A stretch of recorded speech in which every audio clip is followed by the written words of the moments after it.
दो खानों के दरमियान अगर आप कोई हेल्दी चीज़ भी लेते हैं ना तो भी आपकी बॉडी में ग्लूकोज लेवल बढ़ेगा। इंसुलिन की मौजूदगी में आपका फैट लॉस पॉसिबल होता ही नहीं है। 2 से 3 दिन के अंदर अंदर ही आपकी जो हंगर क्रेविंग्स होती है ना, जो आपको भूख लग रही होती है, वो बैलेंस होना शुरू हो जाती है। जिन डाइट प्लान्स में 5 से 6 मील्स होते हैं ना, उन लोगों का वजन इसी वजह से कम नहीं हो रहा होता।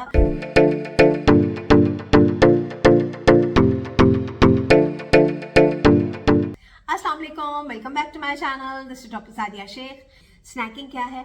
दो खानों के दरमियान कोई भी खाने पीने की चीज़ का अगर आप इस्तेमाल करते हैं तो उसे स्नैकिंग कहा जाता है। और उसका नुकसान मैं आपको बताऊं कि क्या होता है। स्नैकिंग का नुकसान कि अगर आपने बैलेंस्ड मील अपना ले लिया है, अगर आप अपने वेट लॉस जर्नी पे हैं, आपने अपना बैलेंस मील अपना कंप्लीट कर लिया, तो फिर दो खानों के दरमियान अगर आप कोई हेल्दी चीज़ भी लेते हैं ना तो भी आपकी बॉडी में ग्लूकोज लेवल बढ़ेगा।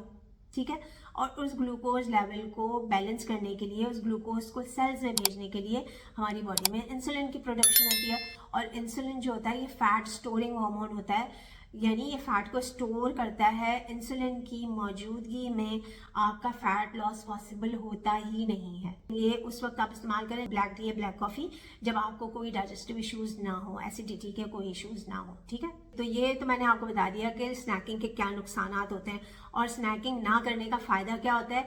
कि एक तो फ़ायदा ये हो गया कि अगर आप स्नैकिंग नहीं करते तो आहिस्ता आहिस्ता 2 से 3 दिन के अंदर अंदर ही आपकी जो हंगर क्रेविंग्स होती है ना, जो आपको भूख लग रही होती है, वो बैलेंस होना शुरू हो जाती है। मीन्स आपको भूख लगना ख़त्म हो जाती है और आपका जो स्टमक का साइज़ होता है ना, वो आहिस्ता आहिस्ता रिड्यूस होना शुरू हो जाता है, तो आपको भूख ही नहीं लगती। तो ये फ़ायदा होता है स्नैकिंग ना करने का। और स्नैकिंग करने का कितना बड़ा नुकसान होता है कि आप जो है वो अपना डाइट भी फॉलो कर रहे हैं और अपना डाइट प्लान फॉलो कर रहे हैं, और जिन डाइट प्लान्स में 5 से 6 मील्स होता है ना, उन लोगों का वजन इसी वजह से कम नहीं हो रहा होता, क्योंकि वो बिटवीन मील्स तो कुछ ना कुछ खा रहे हैं। अगर आप हेल्दी स्नैकिंग भी कर रहे हैं तो भी ग्लूकोज का लेवल बढ़ रहा है, उसको भेजने के लिए इंसुलिन आ रहा है, तो तभी ऐसे लोगों का क्विकली वजन कम नहीं होता। और जितना आप दो खानों के दरमियान गैप देंगे, आपका वजन ज़्यादा जल्दी कम होगा, बॉडी का फैट जल्दी जल्दी रिड्यूस होगा, वेइंग स्केल पे भी वजन कम होगा। और अगर आपको कस्टमाइज्ड डाइट प्लान चाहिए या कंसल्टेशन चाहिए तो दिए गए व्हाट्सएप नंबर पे अभी रब्ता करें, तो मैं आपको हेल्प करने के लिए तैयार हूँ, आपका वजन कम करने के लिए भी और आपके हेल्थ इश्यूज़ को रिजॉल्व करने के लिए भी। Thank you so much for your time. This is doctor Sadia Shaikh signing off. Bye bye.